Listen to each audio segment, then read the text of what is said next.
Hello and welcome friends. आप देख रहे हैं आपका अपना यूट्यूब चैनल टेक्निकल एक्सपर्ट। तो डिजिटल हैकिंग के सेकंड ट्यूटोरियल में आपका स्वागत है। कल हम जाने थे डिजिटल हैकिंग के बारे में, आपका इंट्रो करवाया था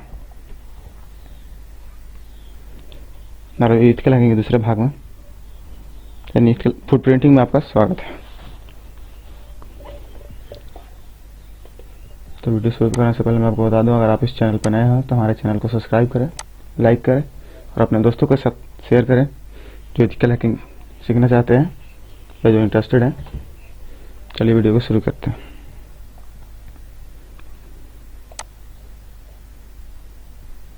फुटप्रिंटिंग। तो सबसे पहले हम जानेंगे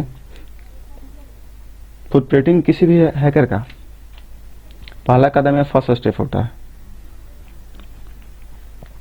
पहले ट्यूटोरियल में हम जान ही चुके हैं कि आप अपने टारगेट को बिना जाने या किसी भी सिस्टम या किसी ऑर्गेनाइजेशन को आप हैक करना चाहते हैं, उस सिस्टम ऑर्गेनाइजेशन के बारे में इंफॉर्मेशन जाने बगैर हैकिंग अटेम्प्ट करना या हैकिंग अटेम्प्ट करने वाले को सुसाइड हैकर कहते हैं। ये मैं आपको पहले ही बता चुका हूँ सुसाइड हैकर के बारे में। यानी कहीं से भी कोई वीडियो देखा और प्रैक्टिकल कर दिया तो आपको भारी पड़ सकता है, इसकी सजा भी हो सकती है आपको। तो ऐसे हैकर को सुसाइड हैकर्स कहते हैं। जानकारी से मेरा मतलब है टारगेट लाइव है या नहीं।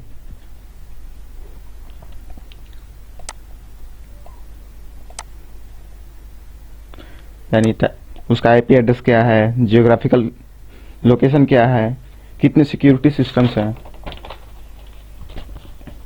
जैसे आईडीज, या कितने फायरवॉल्स है, कितने डोमेन नेम्स हैं, ऑपरेटिंग सिस्टम क्या है, या ऑर्गेनाइजेशन कितनी बड़ी है, फ़ोन नंबर क्या है, ईमेल आईडी क्या है, स्टाफ या एम्प्लॉयड के बारे में सारी जानकारी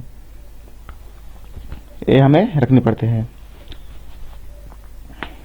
इस जानकारी को एकत्र या इकट्ठा करके ही हैकर अपने काम को या क्रैकर अपने काम को अंजाम दे सकते हैं। जैसे अगर किसी सिस्टम या वेबसाइट्स को उसे हैक करना हो तो जब तक उस सिस्टम या वेबसाइट के बारे में उसे इंफॉर्मेशन नहीं होगी तब तक वह हैक कैसे कर सकता है। यानी एग्जांपल मान के चलिए, वैसे जैसे कोई चोर किसी घर या बैंक में अगर चोरी करने जाता है तो चोरी करने से पहले वह देखता है कितने सीसीटीवी कैमरे लगे हैं, कितने सिक्योरिटी गार्ड्स हैं, कितने एम्प्लॉय है, कैश काउंटर कहाँ है, कैश कहाँ पे मिलेगा, या अगर घर में चोरी कर रहा है तो कितने लोग रहते हैं, कब कौन आता है जाता है, इन चीज़ों की सारी जानकारी लेने के बाद ही करते हैं। तो कम से कम एक समझदार चोर तो इन तरीकों का यूज तो करता ही है, एकदम नेसेसरी है उसके बारे में जानकारी इकट्ठा करना। या मान चलिए एक साइबर सिक्योरिटी एक्सपर्ट को एक हैकर की तरह सोचना पड़ता है, यानी क्रैकर या हैकर दोनों एक ही हैं, वो जैसे सोचते हैं वैसे उनको सोचना होता है। इसलिए इन विषय में उन्हें पूरी जानकारी होनी चाहिए, तभी आप किसी को पकड़ सकते हैं। तो आइए देखते हैं फुटप्रिंटिंग की परिभाषा या फुटप्रिंटिंग का क्या परिभाषा है।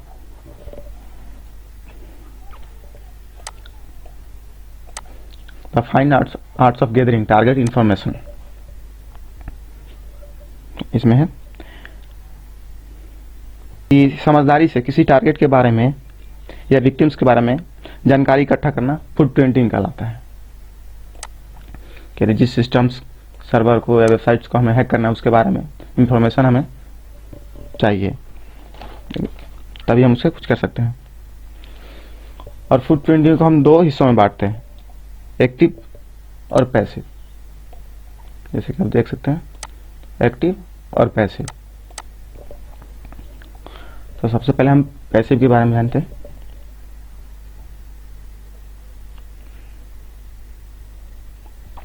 समझ लेते हैं। तो मान के चलिए हमें पैसिव फुटप्रिंटिंग में, जैसे कि हम जान रहे हैं अभी पैसिव फुटप्रिंटिंग पैसिव फुटप्रिंटिंग में अटैकर या हैकर या क्रैकर अपने टारगेट से डायरेक्टली कोई ही कांटेक्ट नहीं करता, इनसे कोई मतलब नहीं। पैसिव फुटप्रिंटिंग में अपनी सारी जानकारी टारगेट के नज़र में आए बगैर या टारगेट के बारे में पहले से जहां जानकारी मौजूद है वहां से इकट्ठा करते हैं। जैसे मान के चलिए बहुत सारे मीन्स हैं इसमें, यहाँ पे हो गया जैसे गूगल सर्च, नाम सुना होगा आपने, या गूगल हैकिंग टर्म्स का उपयोग उस काम के लिए किया जाता है जब कोई हैकर एक्सप्लॉइटेबल टारगेट महत्वपूर्ण जानकारी जो किसी हैकर या क्रैकर के पास नहीं जाना चाहिए। जब कोई हैकर या क्रैकर किसी सेंसिटिव डाटा को खोजने की कोशिश करता है तो किसी सर्च इंजन या ब्राउज़र के द्वारा, जबकि गूगल क्यूरीज को ब्लॉक करके रखता है, यानी गूगल उसे ब्लॉक करके रखता है उन सभी डाटा को, और उसे बहुत छुपाने की कोशिश करता है, पर यह सच है। यानी गूगल बहुत सारे क्यूरीज को छुपाता है हैकर से या अटैकर्स के साथ, पर फिर भी गूगल डेटाबेस के हैकर को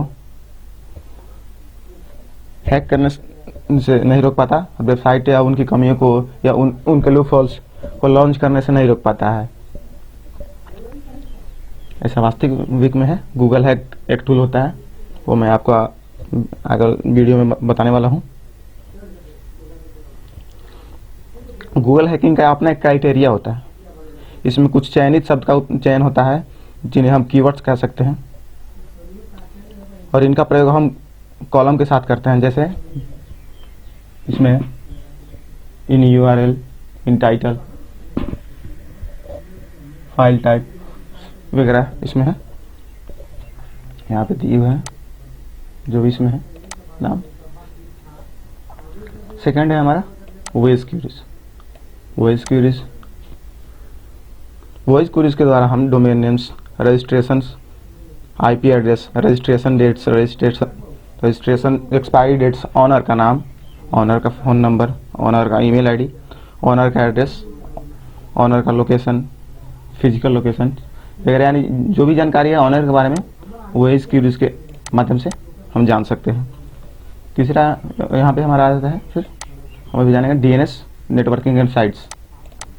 नेटवर्किंग्स और साइट्स के बारे में तो आपको पता होगा, social websites, social networking sites.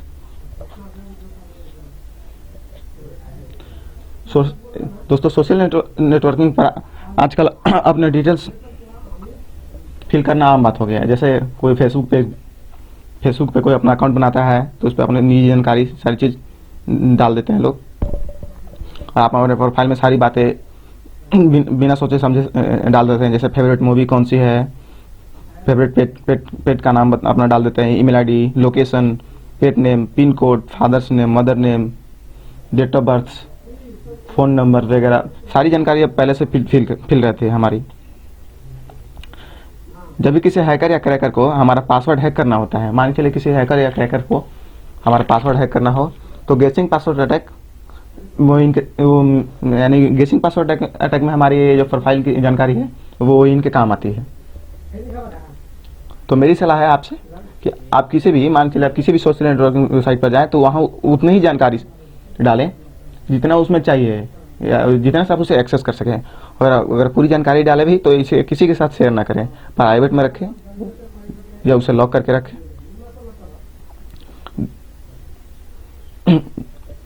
Detail किसी के साथ शेयर ना करें। या मेरा सजेशन है कि आप सोशल नेटवर्किंग साइट पर वो जानकारी डालें ही ना। हमारा सेकंड है पैसिव फुटप्रिंटिंग हमारा कंप्लीट हो गया। अब हम आते हैं एक्टिव फुटप्रिंटिंग में। एक्टिव फुटप्रिंटिंग, इसमें पहले आता है हमारा वेबसाइट मिररिंग। वेबसाइट मिररिंग करना, यानी वेबसाइट मिररिंग में हम सारे कंटेंट को ऑफलाइन एनालिसिस कर सकते हैं। यानी मिरर वेबसाइट में वेबसाइट को सेम टू सेम मिरर कर सकते हैं। जैसे फेसबुक का सेम टू सेम पेज बना लिए, इंस्टा का सेम टू सेम पेज बना लिए। वेबसाइट मिररिंग टूल्स के द्वारा किया जाता है। जैसे इसमें देख सकते हैं टेलीपोर्ट प्रो, हाईमिजर्स, HTTP वेबसाइट कॉपियर्स, जो भी है इसके द्वारा हम कॉपी कर सकते हैं। और वेबसाइट को मिरर करने के बाद उनमें ऑफलाइन, यानी इसका जब भी किसी भी वेबसाइट का हम, फेसबुक का मान के चलिए, अगर फेसबुक या किसी अदर वेबसाइट का हम ऑफलाइन मिररिंग कर लेते हैं तो उसमें लूप होल या उसके वल्नरेबिलिटीज को आसानी से ढूंढी जा सकती है। ऑफलाइन में सेव करने से रिस्क बिल्कुल कम हो जाता है। यानी मान के चलिए कि हम किसी प्राइवेट वेबसाइट को या गवर्नमेंट वेबसाइट या डिफेंस की कोई भी वेबसाइट है, उसकी जानकारी हम अगर ऑनलाइन चेक करें तो हाँ, वहाँ पे शो होता है कि कोई उनकी जानकारी को देख रहा है या उसकी जानकारी निकाल रहा है। तो ऑफलाइन में ये रिस्क 0% हो जाता है, ना के बराबर हो जाता है। और सेकंड है हमारा ईमेल ट्रैकिंग। वीडियो थोड़ी लंबी हो जाएगी तो परेशान ना हो, इसमें आपको काम की बातें बता रहा हूँ। Email tracing, examine email processing path, यानी आपको ईमेल कहाँ से भेजा गया, किसने भेजा, किस आईपी से भेजा, ये सारी चीज़ें जानी जा सकती है या पता लगाया जा सकता है। या कोई मान चले आपको कोई फेक मेल आता है, ईमेल्स पर आजकल बहुत सारे फेक मेल्स आते हैं, तो उसका actual IP address, actual location, सारी जानकारी इसमें निकाला जा सकता है, आप पता कर सकते हैं। नेक्स्ट हमारा आता है सर्वर वेरिफिकेशन, डिटरमाइन सर्वर रीचेबल्स। इसमें है फर्स्ट हमारा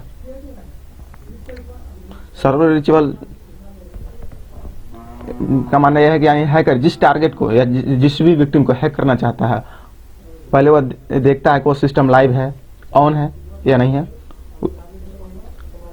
और उसके लिए पिंग का यूज किया जाता है ये जानने के लिए कि सिस्टम लाइव है या नहीं, हमें हैक करना, जिसे हैक करना है हमें, उसके लिए पिंग का यूज किया जाता है, पिंग टूल का यूज किया जाता है। टूल्स के नाम दिए हुए हैं, जितने भी टूल्स हैं हमारे यहाँ।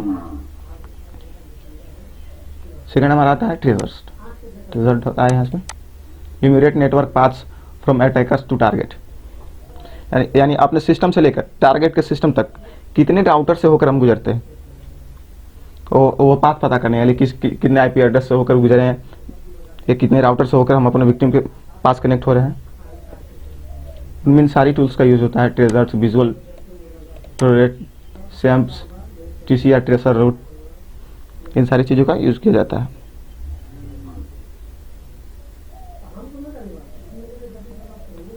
विजुअल इसमें हो गया हमारा, इसमें भी हम पिंग का यूज करते हैं इसमें भी हम पिंग का ही यूज करते हैं। इससे हमें पता चल जाता है कि टारगेट से हमारी कनेक्टिविटी कैसी है, सर्वर डाउन है या सर्वर प्रॉब्लम तो नहीं है, इंटरनेट कनेक्शन तो डाउन नहीं है, जो भी है हमें इससे पता चल जाता है। आइडेंटिटी कम्युनिटी विद टारगेट्स, इसमें हमें कमियाँ पता चल जाता है, हमारा टारगेट लाइव है नहीं है, उसमें हमारा कनेक्टिविटी उसके साथ कैसा है, क्या है नहीं है। जिस टूल से होती है सारे टूल्स इसमें दिए हुए हैं, आप इसे डाउनलोड करके देख सकते हैं, ट्राई भी कर सकते हैं। इन सारे डिटेल्स को प्रैक्टिकल में मैं आपको नेक्स्ट वीडियो में बताऊंगा। हो सकता है वीडियो थोड़ी लंबी हो, तो मिलते हैं नेक्स्ट वीडियो में। और वीडियो इन करने से पहले मैं आपको बता दूं, यह वीडियो सिर्फ एजुकेशन पर्पज़ के लिए है, आप खुद को प्रोटेक्ट करने के लिए सीख सकते हैं। अगर आप इसका गलत यूज करते हैं तो इसके जिम्मेदार आप खुद होंगे। तो मिलते हैं आपसे अगले वीडियो में इन सभी टूल्स का प्रैक्टिकल वीडियो लेके। तो बने रहिए हमारे साथ। तो हमारे चैनल को लाइक करें, शेयर करें और सब्सक्राइब करें, अपने दोस्तों के साथ शेयर करें ताकि जो इनमें इंटरेस्टेड है वो सीख सकें। Thank you.